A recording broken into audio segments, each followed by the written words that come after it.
J'ai un petit conseil quand même que j'aime bien donner pour les débutants. Et je veux le dire parce que ça va désacraliser un peu le truc. Ok. C'est...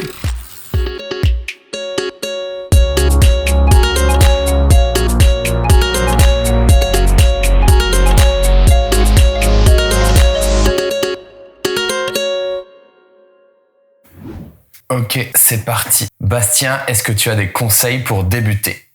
Et oui, voici une question qu'on me pose très souvent. Bonjour à tous et bienvenue dans cette vidéo où on va parler des conseils justement pour débuter. D'ailleurs, c'est une question à laquelle je réponds très souvent en live, donc n'hésitez pas à aller me suivre sur Twitch.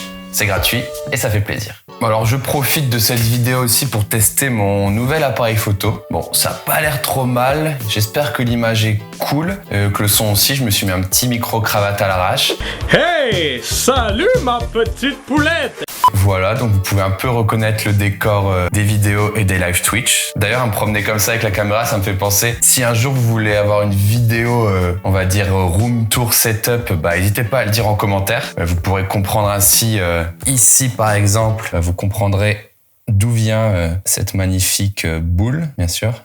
Peut-être que vous comprendrez aussi qu'est-ce que contient ce mystérieux petit sachet ici présent. Ou encore, bien sûr, à quoi sert ce trombone dans le setup ? Il est très très important.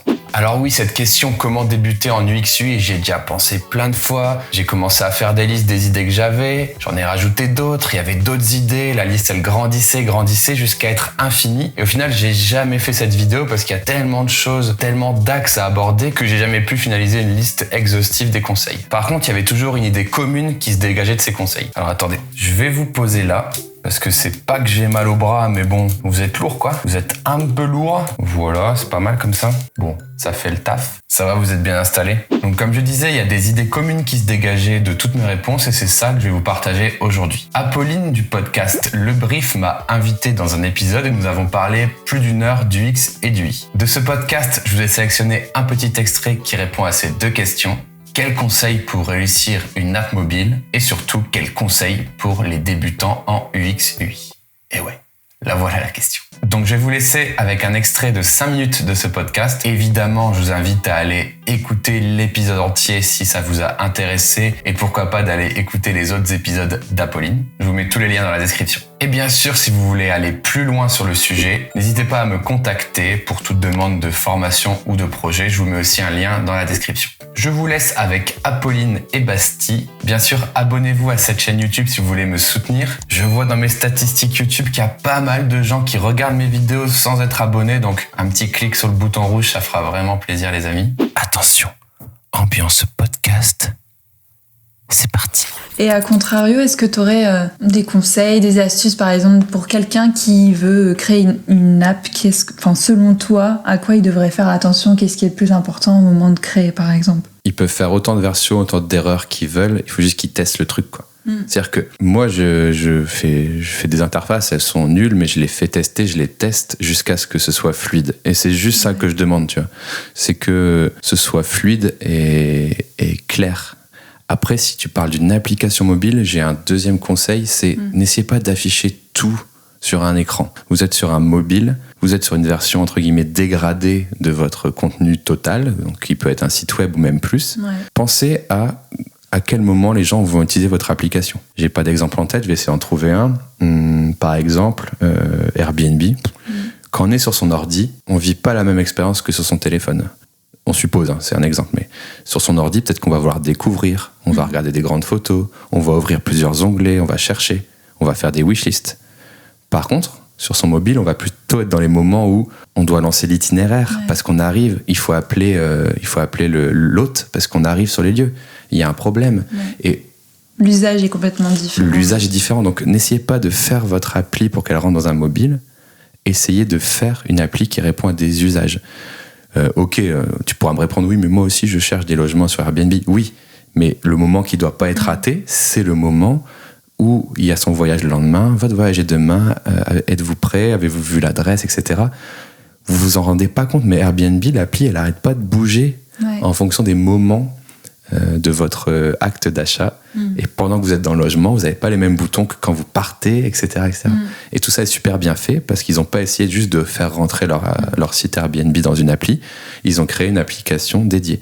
Et dites-vous aussi que si les personnes installent une application mobile dans leur téléphone, qui est quelque chose de très personnel aujourd'hui, on est très proche de son téléphone, il faut qu'il y ait une certaine utilité ou un certain affect pour que la personne la garde installée aussi. Parce qu'il pourrait très bien aller sur le site web mobile. Donc il faut aussi que votre appli mobile soit différente de votre site web mobile.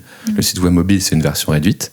L'appli, ça vous donne une expérience plus facile, plus évidente dans des moments précis, comme j'ai pris l'exemple de Airbnb. Donc ce serait plutôt ça mon conseil. Ouais. Essayez de retourner la question encore une fois sur qu'est-ce qu'elle apporte l'appli Airbnb quand je l'ai dans ma poche que quand je l'ai chez moi. Chez moi, je la regarde à mon ordi, je suis détendu, je la sors dans le métro, je dois regarder un truc en 2 secondes. C'est pas la même chose, tu vois. Donc il faut repenser des fois l'ordre des trucs, des menus. Voilà. Ok. Je pense que ça fait une belle conclusion. À moins que t'aies quelque chose à rajouter ou pas. Quelque chose à rajouter, je voudrais pas gâcher la belle conclusion. Si, j'ai un petit conseil quand même que j'aime bien donner pour les débutants. Et je veux le dire parce que ça va désacraliser un peu le truc. Ok. C'est un autre conseil, c'est de ne pas hésiter à copier ce qui existe. Pourquoi ?